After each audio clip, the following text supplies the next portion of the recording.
Oh dear, just as another huge scandal engulfs the BBC with serious allegations about MasterChef host Greg Wallace, we received the delightful news that the licence fee, an obligatory tax for the great privilege of looking at your telly, is to go up to £174.50.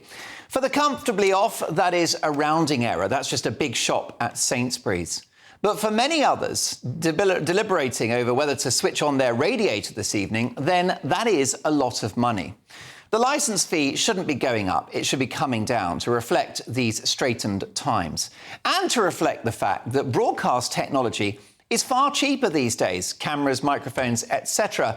And also to reflect the fact that a channel like GB News can broadcast 18 hours of premium live content every day for the price of half a sandwich and a cup of tea. There is certainly no wardrobe budget. Joe Rogan has the biggest podcast in the world with billions of downloads, a show that he effectively records in his garage. But oh no, the BBC has to have lavish resources paid for by you and I. Armies of producers and researchers. Stars like Gary Lineker on £1.4 million a year to read out football scores. Zoe Ball on £1 million a year to spin records. And top executives on six-figure salaries. The truth is that those BBC executives are barely able to contain their embarrassment at the taste and views of ordinary British people, with one top boss recently refusing to say if he found one of the few entertaining shows on the BBC, Mrs Brown's Boys, funny. Well, they're in the brown stuff now, as it's revealed 500,000 Brits stopped paying the licence fee last year alone. Now, many would argue the licence fee should go altogether. Legendary former BBC star John Humphrys has argued that this TV tax is no longer fit for purpose. Of course, the BBC haven't helped themselves by being so incredibly arrogant and out of touch.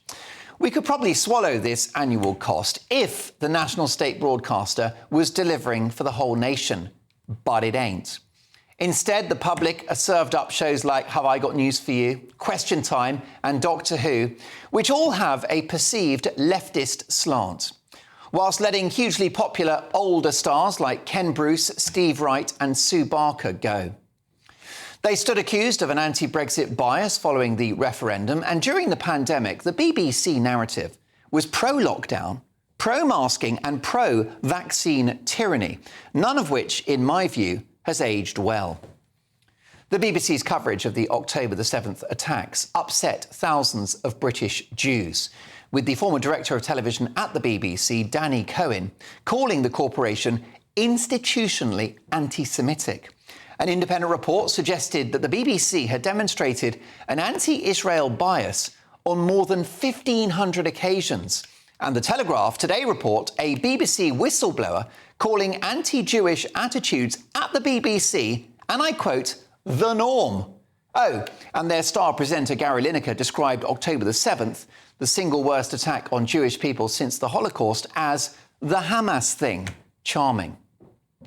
So much of the BBC's output feels like it's made for the North London Negroni-swilling metropolitan elite.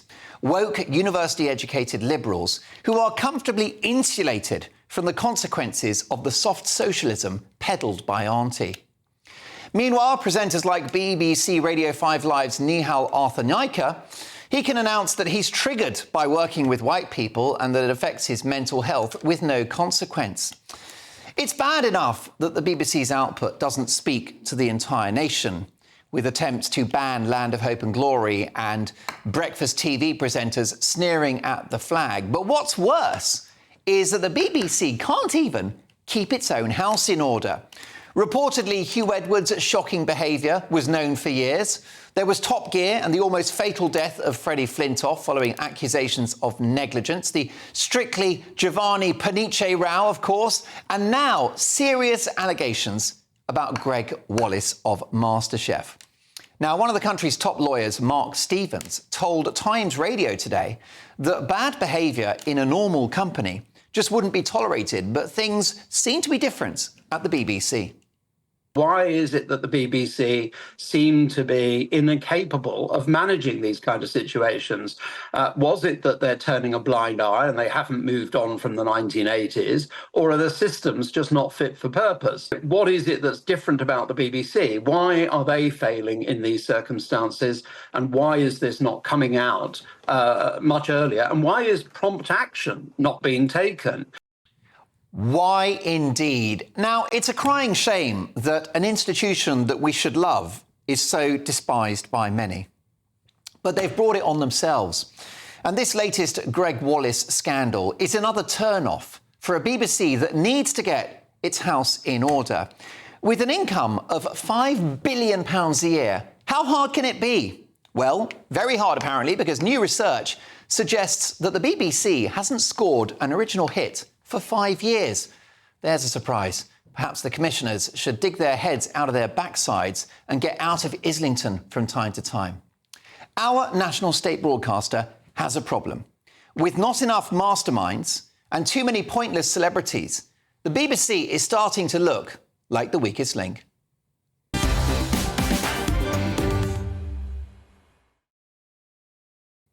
Now, let me be clear that I like the BBC. In fact, I would go as far as to say I love the BBC. It's got an amazing heritage. It's a global brand. It gives us soft diplomatic power. I want it to thrive. I want it to survive. But at the moment, it's in a self-inflicted death spiral. Your reaction: is the licence fee increase worth the money? Are you happy to spend £147.50 or whatever it is? Just too much, isn't it? Let me know your thoughts. gbnews.com/your say. Let me hasten to add that GB News costs you out, and it never will. OK, tonight's top pundits, we have author and academic Dr. Lisa Mackenzie, journalist and communications advisor Linda Jubilee, and writer and broadcaster Peter Lloyd. Linda, how do you solve a problem like the BBC? I'm not sure, because this has never really gone away, and it isn't just the BBC. It's television, because television attracts talent, and there is a power structure, and that power structure can be abused. Mm-hmm. It's certainly abused at the BBC, and it's a real worry. Whilst we don't know what's actually gone on with Greg Wallace, if 13 people have come forward with similar allegations, you can safely say something's going on and something needs to be investigated. And it's almost, with Greg Wallace aside, but with predatory behaviour, it's nearly always on an industrial level. So that we see with Mohammed Al-Fayed, for example, I think there's nearly 400 survivors of that abuse. And there will be, once you start lifting the lid on all of this, more and more will roll out. We haven't even heard the end of the Hugh Edwards story yet. But certainly, I was a newspaper journalist for several years before moving to Sky Television, moving into television. It was absolutely everywhere then, and it's everywhere now. Mm-hmm. I mean, it's a real worry. Well, indeed. Now, Peter, of course, we don't know anything about the Greg Wallace allegations. And, I mean, of course, there's stuff floating around the press. We don't want trial by media. And there's no evidence at this stage to compare Greg Wallace to Hugh Edwards or Mohammed Al-Fayed or anyone. Innocent till proven guilty. You can say that about Greg Wallace. You can't say that about the BBC, because it's not the first time they've had a crisis like this. Exactly. You only have to look back over the last few decades. You had Jimmy Savile, you know, you had Rolf Harris, Martin Bashir, you had Rolf Harris. You know, there's just a catalogue of these failings, and every time the BBC have been complicit in covering it up for their own gain. They want to protect their stars, even if they're behaving badly, because it's all about revenue and power and influence. Is there any evidence they did that with Hugh Edwards? I mean, they would argue that once the allegations were made, they had a full... there was a huge gap between the first complaint being made and them actually taking action. There was a huge gap. And that is just inexcusable. And the wrong week for the BBC to put the cost of licence fee up, would you say? Yeah, I mean, it's only a £5, but the overall figure is massive. It's astonishing, and it just decreases the value of money. I mean, I am of the opinion, you like the BBC, you want it to thrive. I do. I'm of the opinion that it's beyond reform and that it can't collapse soon enough. I just think it's so compromised that it can't be fixed. So what would the Brave New World for the BBC look like in your ideal scenario? Or would you axe it? Would you literally close it down? Can't Would you have axe it. would you have a fire sale? Broadcaster. Well, Would you sell Gary Lineker on eBay? I think it should Buy it now for a It tenner. should be stripped down to the bare Gary Lineker. Yeah, essentials. it's to the Okay. basics. the- Yeah. it really but should. you So asked- what would it be? Would it come out of general taxation? You'd lose the licence fee? Would you have just a small budget from central government to keep it going? No, I think it should be a subscription service only. Yeah, you Now, see, Lisa, do you want to defend the BBC? I do, Because it's got I do. millions of viewers and listeners every week who couldn't be happy. yeah, I do want to defend it, and I know that, and it's getting harder to defend constantly because the BBC has done some astonishing programmes and the dramas that they do. Our Friends in the North, the great BBC dramas that they've done, they've put money into. You wouldn't get that anywhere else. 40 Towers, The Office, Only Fools. And then also, you've got the local news. I really value local news. Local radio. I really value that. But it is getting difficult to defend the sort of BBC schedule. For a start, MasterChef. Why is there 4 different types of MasterChef? I don't watch it. I hate it. But it annoys me. MasterChef, the professionals. MasterChef, the celebrity. Ordinary MasterChef. It's on all year. Because they lack creative ideas. But that's ask why. yourself this: why did Michelle Hussain leave or announce her departure this week from the Radio 4 Today programme to go to Bloomberg TV? Yes. Now, I'm not rubbishing Bloomberg. I think it's a very, very, professional service. Yeah. And that's where she started her career.